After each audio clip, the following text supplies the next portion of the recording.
first, I want to say a little bit about what we're trying to accomplish today, um, and um, and why we're here. As you would have seen in the trailer, and as you probably know since you're here, it's no secret that our streets in the U.S. are deadly. And more people, not just experts, but everyday people are starting to realize that the way that we've designed our streets to be this way. But we also know that it's been a really colossal struggle to get cities to invest in safer and in more democratic streets that are really appropriate for all people. Until COVID, somehow so many of the barriers, the excuses for not making safer streets, just disappeared during the beginning of the pandemic. The cities around the world, thousands of them, suddenly found themselves carving up lanes and entire roads in some places, taking street space away from car traffic and giving it back over to people to walk, to bike, to socialize and engage in commerce. Today, I want to ask our two panelists, Julie Flynn and Jennifer Boyd, um, what they think is behind this sudden change of heart. Was it purely about the pandemic, or were there pre-existing factors that primed agencies, primed leaders and communities to take action? So we'll start with Jennifer Boyd, 9-time Emmy Award-winning documentary filmmaker behind the Street Project. Jennifer, if you don't mind, give us the nutshell version of the film, and then tell us what Slow Streets means to you and how your thinking about slow streets may have been affected or shaped by the pandemic. Sure. So the Street Project is an hour-long documentary. It is about the global grassroots movement to take back our streets, our largest public spaces. It took about 4.5 years, 5 years almost to complete.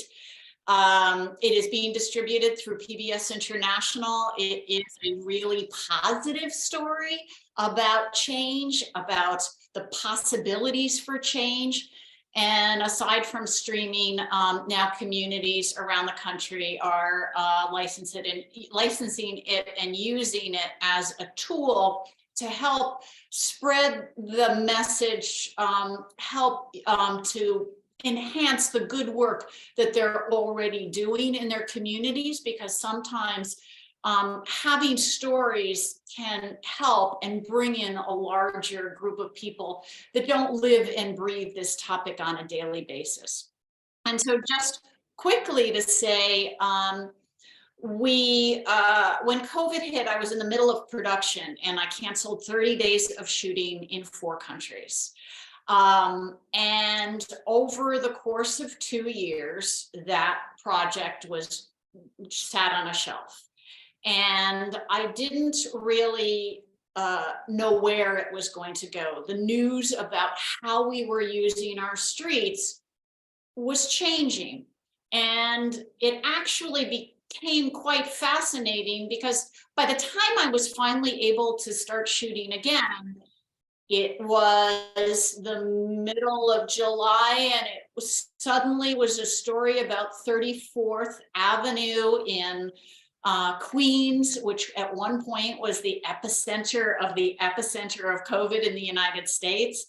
And I had no idea I was going to do a story about open streets, but you can imagine that when you're trying to tell an uplifting story about traffic fatalities and bike and pedestrian access and all of that, and not make people want to bury their heads in the sand and say, oh no, I can't have any more of this information. What I wanted to do is to inspire. And here was this unbelievable story about how people were taking back their streets and creating safe spaces for them to be with their neighbors, to interact. And here was a perfect example of, and I know all of you guys know this message, but not having to deal with paperwork and committee meetings and rezoning, restructuring, people overnight were able to create spaces that worked for them. Now, I know the issue is that sustainable? But this ended up becoming this very important special message and a completely different direction than what I thought. And anyway, so just to kick it off, this is essentially this piece about Jim Burke, who was a leader there, and this series of blocks where people of all ethnicities come together to do classes, where there's summer programs, where the city is sponsoring programs, where people are learning everything from flamingo dancing to aerobics to roller skating to whatever it may be. Anyway, it is just this wonderful example of how a street can be everything that it needs to be for specific communities. Awesome. Thank you so much, Jennifer. Our other panelist is Julie Flynn. She's a senior project director at the Street Plans Collaborative, which is an urban planning and design firm that specializes in active transportation and tactical urbanism. Street Plans was incredibly active early on in the pandemic, advising cities across the U.S. On ways they can reallocate street space very quickly for non-driving uses. So Julie, I'm going to ask you the same question as a way to introduce yourself. What does slow streets mean to you, and how has the pandemic shaped your thinking about what slow streets are and what they mean for communities? Sure. Hi, everyone. Thanks for having us here. I'm going to build off what Jennifer said, but I want to add an element to it, which is just that, for me today, I think about community. I think about the slow streets that are enduring in the Bay Area and my experience walking them and biking them, with my own young child and seeing other families and people of all ages there. But I want to highlight something that I try to keep in mind, which is that the way they're functioning today is so different than the way they were rolled out. And there's so many micro phases of the pandemic that now may feel like a distant memory to many of us, but really impacted how they were shaped and impacts some of the legacy of how they're being scaled up or developed or changed. And I'll just name one example. In the city of San Francisco, when slow streets were initially rolled out, I mean, of course, no one thought this was going to go on as long as it did, but they were really conceptualized initially as alternatives to transit for essential workers to get to work, right? They weren't immediately connected to long-range bike and walk planning, even though that may have been a factor. That wasn't kind of the only way that we were thinking about it. And so there are these kind of layers of legacy of these different moments in the pandemic that have shaped the slow streets in many communities, and then impact kind of how we grow them and evolve them today. Thank you, Julie. That's interesting, the idea of the layers of legacy and the evolution that happened even within the pandemic. So, we only have 45 minutes for this session. I have several hours worth of questions for our panelists. Cutting them down to what might fit in 45 minutes was really painful.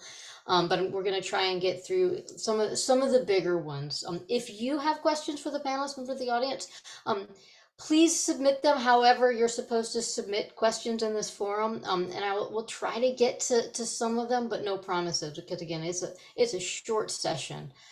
So my first question is for Jennifer. Before the pandemic, a big part of the movement for safer streets in the U.S. Was led by community members and advocacy organizations. But the research that we've done on COVID streets, COVID-related street changes, suggests that outside of the few exceptions like what you documented in New York City, this effort during the pandemic was driven largely through very top-down processes. And I wonder, based on what you've learned in your work with your documentary and interviewing people, what are some implications of this shift in approach and an impetus on this sort of mainstreaming of safe streets, and for street design and for road safety initiatives in the future? Right. Well, I think what a lot of people in the audience already know is that there's greater chance for success when you have buy-in at the top, right? But what I have found over and over again, yes, having strong leadership at the top that believes in what we're all trying to do here makes a huge difference. The ability to sustain the movement within individual communities really does come from the community. Certainly in the case of 34th Avenue, which may very well be the exception to the rule, but we, even in my little town of West Hartford, Connecticut, we are making progress with open streets and outdoor dining and continuing that effort.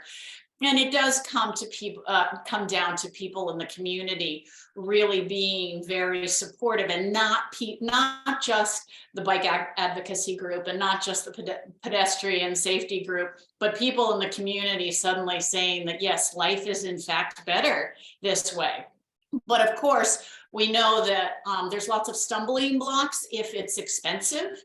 And so I think a lot of people will say if you can convince your community to do things with test sample materials that don't cost a whole lot of money, that are already in existence, well, Jersey barriers, planters, etc., and do a few tests, well, then suddenly people realize, oh, this is incredibly joyful and wonderful, and I can connect with my neighbors in my own hometown. If we hadn't put up these really inexpensive barriers and put outside dining, and we just said, okay, we're closing off LaSalle Road, and that's that, we don't, we're just going to do that, there would have been such an uproar in the neighborhood about traffic being diverted in all different ways.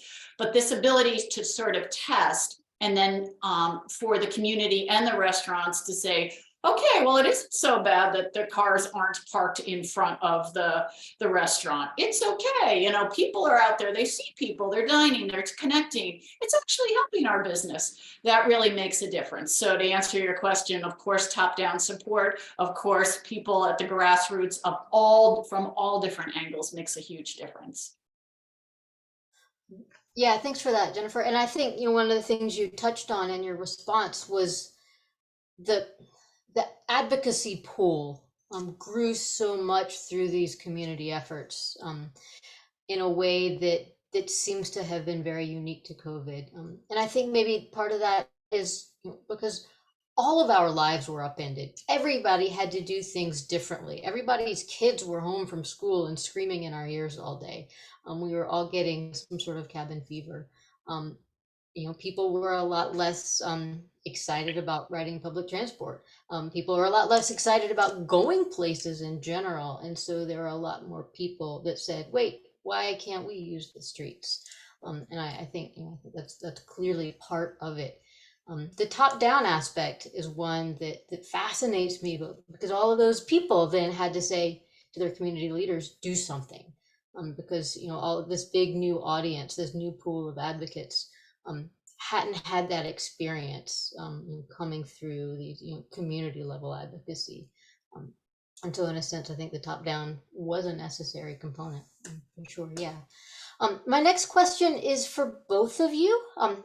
And so early on in the pandemic, we saw a lot of formal COVID streets programs that were taking place in more affluent areas, in more economically vibrant areas, in more maybe corporatized areas. Whereas in lower income communities, more diverse communities, more marginalized communities, to take some of the language from your film, communities members were often left to take matters into their own hands. And do projects more informally, with more tactical urbanism and more grassroots interventions. Looking forward, if we are going to take what we've learned and outlast the pandemic with it, how do we make sure that the distribution of formal supports for safer, for more democratic streets is more equitable? And how do we make sure that those supports are helping the communities that we intend to help in a way that is actually helpful? So Julia, I'll ask you to go first there to talk about the distribution of the supports. Sure. So I'll say, I think one challenge in that is that just data collection, I think is probably all over the place, right? Like some communities, again, starting out, maybe did decide to collect great data on who is, benefiting, who is burdened, how things are playing out, what are the metrics around vehicle volumes and speeds and what have you. But I think for others, smaller cities, communities with fewer resources, there may just not have been staffing for that level of data collection, but also at the outset, maybe not the mindset that this was even more than a very quick experiment. So I think one challenge to kind of even be able to, that we have to be thinking about, I know many communities have, but we have to keep kind of growing, is how are we looking at what we're doing in a really comprehensive way to kind of know how we are or are not reaching equity goals. I think the data collection component is really important. So yeah, I think I'll say that, and I think the other thing that is always kind of comes to mind for me is the element of stewardship, and what's the appropriate role and kind of relationship between public sector and city, and then the community. Because of course, I think as these initiatives scale up, even if you just think about, say, materials, right? Like, yes, when things were rolled out, it was top down, it was emergency barricades, and that was all that was needed. As we look to scaling up, people may be interested in more, planters or things that are just more robust. But that's, of course, kind of keeping those plants alive is going to be different in a community that has, say, a business improvement district already going versus a community that doesn't. So sort of what's the relationship of how things are stewarded, and, are there stipends for community members, to kind of support the stewardship of these spaces when there's not an established neighborhood group there, or an assessment district, or someone else who can take a leadership role. So yeah, those two things for me, data and stewardship, really come to mind as really important considerations, just in response to that question in this topic. Julie, do you have any examples of ways that communities have gone about creating or standardizing their data collection? Yeah, I mean, I think, probably my best example, or just the example I'm most familiar with is, the city is just being in the Bay Area. The city of San Francisco is just, the SFMTA, who has run the program in the city of San Francisco, has done a lot of work with benchmark reporting, and I think has released a large report on the program in the city of San Francisco, and is about to release a second one, and is really kind of looking at impacts and who's served, and kind of going into just the impact of the program. But that's an example from a large city. I'm thinking, Jennifer, for example, of West Hartford, or much smaller cities like that.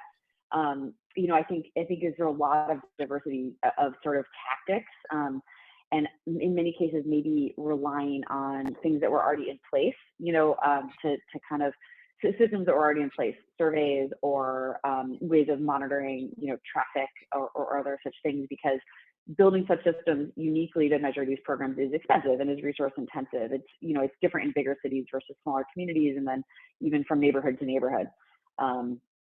So I know the San Francisco example is one with a lot of robust resources at the table, and honestly, even sometimes luck. It's just having staff that are really passionate about data and already have some of those protocols in place may vary a lot across communities. Great. Thank you so much, Julie. Jennifer, what's your take based on your experience? How do we ensure that the balance of the labor is equitable, and the balance of the distribution of benefits as well? Yes, so I will very much stress that I'm an outsider to this. I knew nothing about this topic 5 years ago. And what I will say is there is nothing more important than the data, yes, the stewardship, and the storytelling. We bring everybody into the conversation when we tell stories, and the data is so important. And if we can take that data and create a way to visually tell it, so to people that never think about this issue at all, that's like a key to success. So when I was doing this project over and over again, I would hear people say, I would talk about it and they would be like, streets, that's something I never thought I should care about. And oh yeah, that's really interesting. And of course, it connects every aspect of our life. And it's not just this thing that, where cars drive down the road, but it impacts us in so many different ways.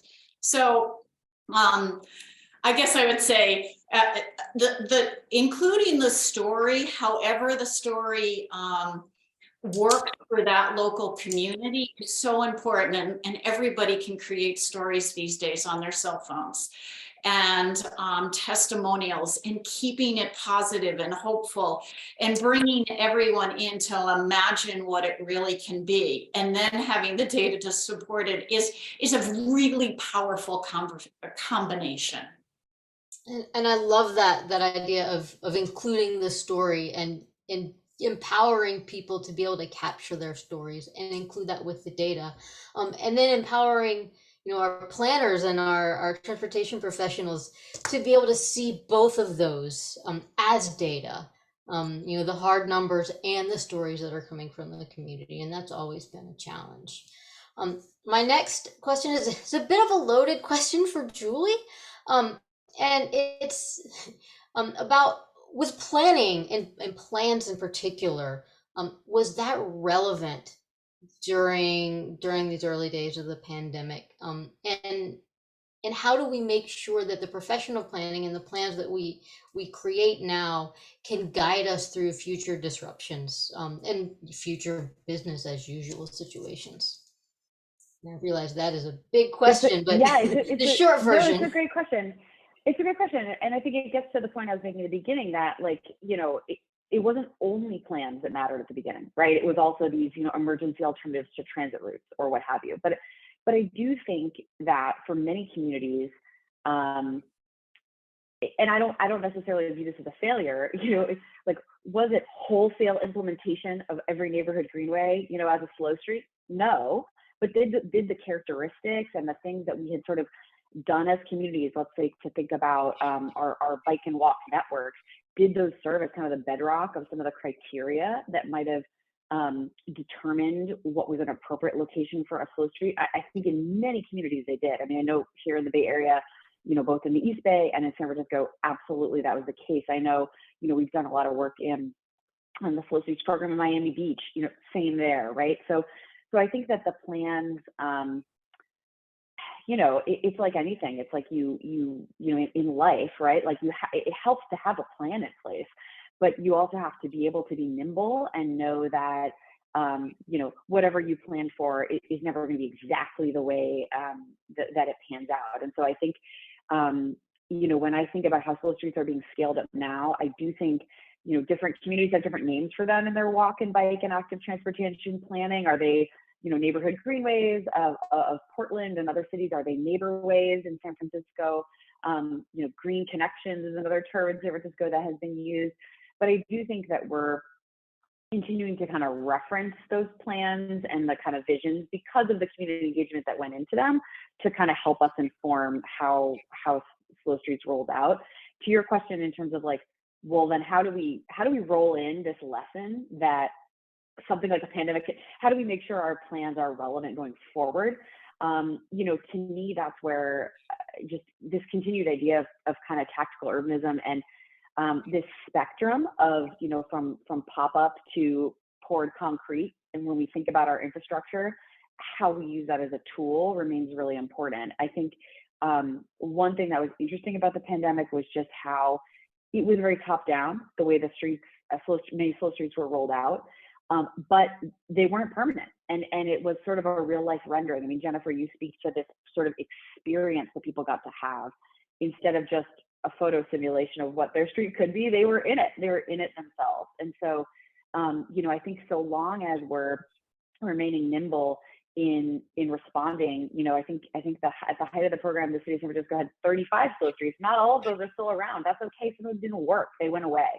And some of them are enduring. And so I think as long as there is that back and forth and the sort of mindset that we can experiment with things as long as it's we're responding to community feedback as if it were a rendering in real time. I mean, that's what I think tactical urbanism at its best can be, allowing people to get involved, tweak, change, and seeing things remain in place or scale up only when people are excited about it and there's community support and we're learning that it really works for that location.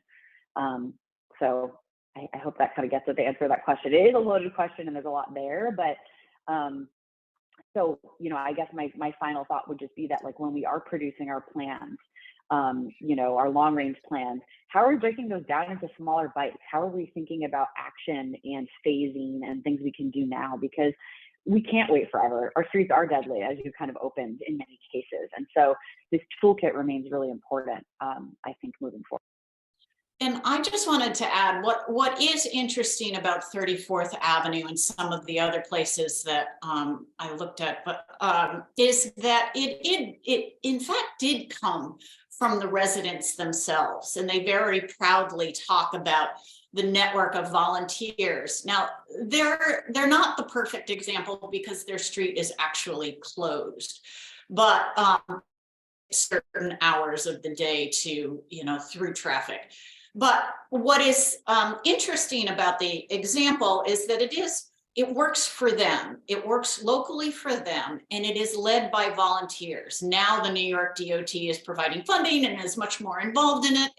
But it really came from them. A whole bunch of volunteers that got together, closed a street out of survival. The kids got to play outside, and it continues to work for them. So while we don't know if it's going to work for any one community, that idea of having volunteers come together and test something out and to have the rest of the community come together and enjoy that moment, maybe that's one strategy. Yeah, and I think I agree with both of you that the idea that we can test things, that we have permission now as a profession to test ideas. We have permission now as community members to expect that our agencies will allow us to test our ideas and will listen to what our suggestions are, because so many of those, the secret has been destroyed. Like, the barriers that were in place were not real barriers in a lot of cases. They were, things that were very much ingrained in our heads as transportation professionals, as agencies, even as community members. But we now know that those were constructs, a lot of those barriers, and they're taken down. And so we do expect more testing and more responsiveness. And that I think that leads me into maybe a good closing question or closing part of our session, since we're nearly out of time. And this question, Jennifer, is mainly for you, but obviously, Julie, feel free to pipe up as well. So Jennifer, your work, your documentary, The Street Project, focuses a lot on how street design influences safety. We know that street design isn't rocket science, and we know that agencies can take action to make streets safer, but they do need that push from the community in many cases. What sorts of guidance or skills or tools would you recommend community members build themselves to push their leaders to take those risks, to invest in safer streets for all people as part of basic standard practice? Well, I actually do feel for community leaders, believe it or not, because I've watched a community near me decide that they didn't want protected bike lanes because it would, cars wouldn't be able to park on their streets, or you've heard all of it, the traffic would be diverted, et cetera. And it saddens me greatly. I think that one of the things, I guess I'll get back to storytelling, but one of the things certainly is to have the community come together. There's a lot of preconceived notions about what works and doesn't work. And I'd have to tell you that 5 years ago, what I thought I was making, I started out doing a documentary on distraction. I did a documentary ages ago called 3 seconds behind the wheel, and it was about cell phones and distraction in cars. I thought I was doing a part 2 that looked at distraction with pedestrians and cyclists. I'm sorry. And then I got the funding, and about 2 minutes into real research, I realized it had nothing to do with cyclists and pedestrians getting distracted, and it had everything to do with street design and vehicle sizes and speed.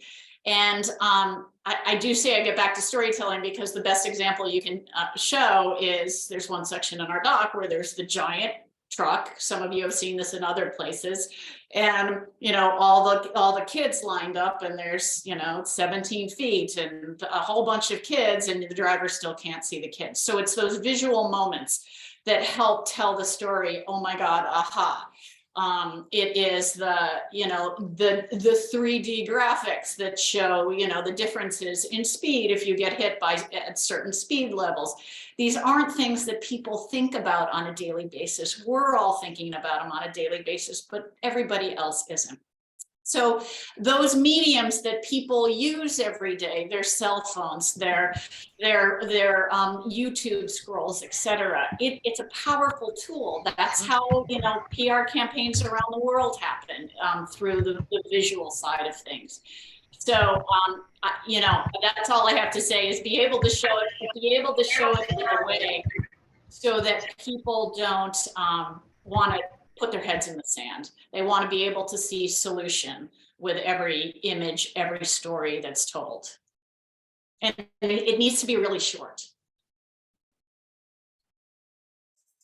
That makes sense? Yeah, I mean, I would just chime in and say, I think at least in my experience, when you think about the skills to kind of push these initiatives forward that are needed in community, I don't view it as skills needed to push agency leaders. I think it's skills needed to push our communities. I mean, Jennifer speaks to you, like I'm hearing what you're saying too, that, if you ask many agencies, how come we haven't closed our main streets, in commercial corridors to outdoor dining? One of the big answers is, the businesses don't want it. They want people to park right in front of their shop. If you ask, a city active transportation planner, why haven't we implemented all of our neighborways? They're going to say, because people don't want limited vehicle circulation on their neighborhood streets in some cases. And so it is, I think it's not, I guess I don't see it as such a clear-cut dichotomy in terms of what a communities need to push agencies. I think it's what a communities need to build coalitions together. And, if you're having this new experience and you're new to the table, you haven't been an advocate before, but it's meaning something to you. How do you connect to your neighbor and sort of say, hey, let's build a coalition around this. Let's increase our voices as a group to then kind of come to our agencies and our elected officials. So I think it's sort of, it's like broadening that tent, bringing more people into the conversation. And to your point, having that be a nuanced voice that is, to your point, Jennifer, about storytelling, I think, that it's data, but it's also anecdotal, and it's stories, from real people who maybe didn't identify as, walk bike advocates in the past, but were just a business owner, but it's really changed the way they think about their street. So yeah, to me, I think some of the skills that are important are coalition building, partnerships, and sort of bringing that, advancing that within our neighborhoods and within our commercial districts to kind of allow successes to be celebrated and things to grow and continue to be pushed. And Julie, I think that's a good place for us to launch into the last question, which we don't have a whole lot of time for, but I think you can wrap us up with it. What do you see, since you're working with so many communities and figuring out how to advance their street designs and move the needle on providing safer streets? What do you see as the future for planning for safer streets for walking and biking and for people of all ages as we emerge from the pandemic? What are the big takeaways that people who are actually doing this work are integrating into their practice every day? Sure. I think, I like to think about it as a sort of a varied toolkit of infrastructure, and it's not just physical infrastructure, it's programmatic infrastructure, it's social infrastructure. So, I think it's partly about materials and things that can scale up to reflect community, to maybe integrate art, to integrate greenery, to kind of co-live with other goals that a neighborhood or a commercial district might have had for their streets and their public realm. So it's kind of scaling that up, but also scaling up the programs that support communities. So, I'm thinking about grant programs that facilitate programming, like, and networks of kind of supporting the volunteers. It's amazing to see the community spirit of volunteers and people that kind of get out in the street and support their streets, like 34th. But we all know that, what happens when some of those most gung-ho volunteers move or get too old or get a new job and can't do it anymore. And so, I think we have to kind of then build the infrastructure to continue to support community stewardship and the partnerships between cities and communities on maintaining and programming, and kind of become more sophisticated in the right roles. Where is it the city's role in terms of maintenance? Where is it the community's role? Maybe more around programming, but how do we provide those resources? So I think just sort of a takeaway for me is that as the physical infrastructure and as the programmatic infrastructure and social infrastructure are getting scaled up, I think one of our biggest challenges is maintaining the right balance between the kind of informality that made some of this so magic in the initial moments of the pandemic, where it sort of was, hey, the barriers are up. What are people doing in the street? And it really was so magical and also so informal. How do we sort of preserve that spirit as things are formalized, right? It becomes really hard, I think, for some cities to sort of say, well, it was all fine when it was an emergency of the pandemic. And we still look at our Vision Zero stats as an emergency, or our lack of public space in a certain neighborhood as an emergency, to kind of allow us to keep some informality.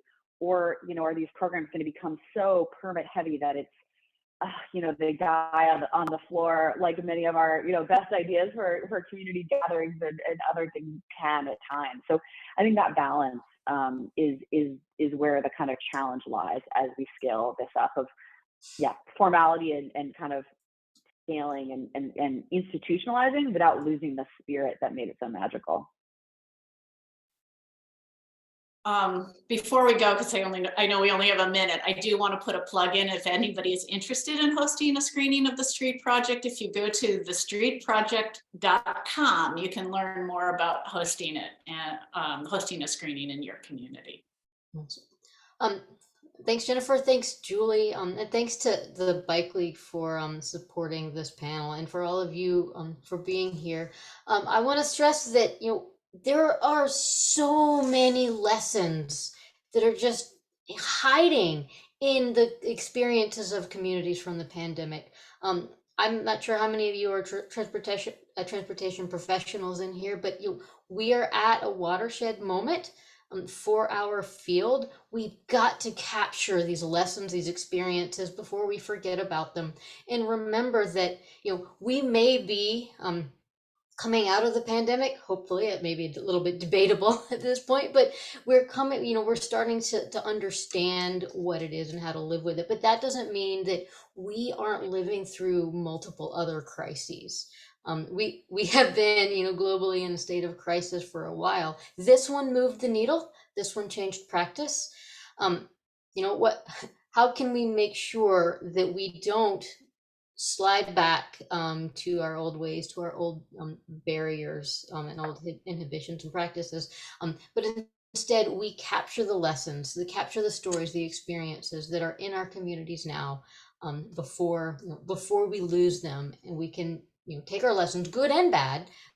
We know not everything was wonderful, but we definitely, please go out into your communities, ask questions, start documenting, start writing up case studies, taking videos, filming people, asking questions, do whatever you can to capture as much information about what happened in your communities and how you're going to move forward from that, before all of this becomes old news.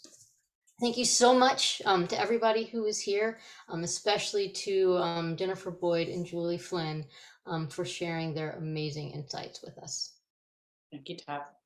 Thank you, everyone. Thank you, everyone.